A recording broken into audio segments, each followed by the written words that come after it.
Part E, composition of functions. To compose two functions just means to put one function inside the other function. You've seen two different types of notation for this. In Algebra 2, you looked at notation like f of g of x. The other way we can write this, though, the way you saw in pre-calc, is f of g of x. These two notations mean the same thing.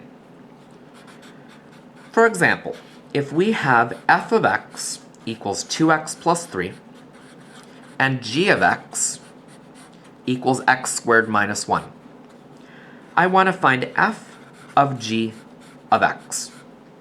Well, just to understand this, the other notation makes a little bit more sense to me, so I'm going to write it as f of g of x, or f of x squared minus 1.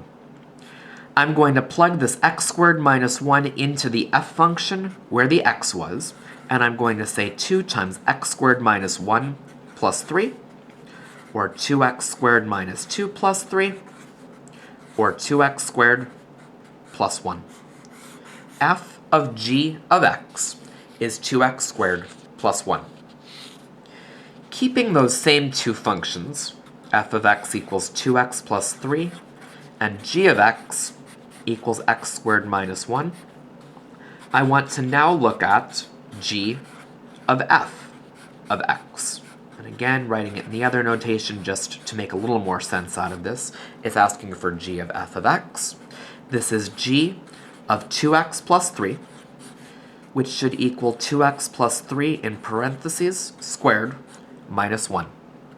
I'm going to write it out twice, and then I'll multiply.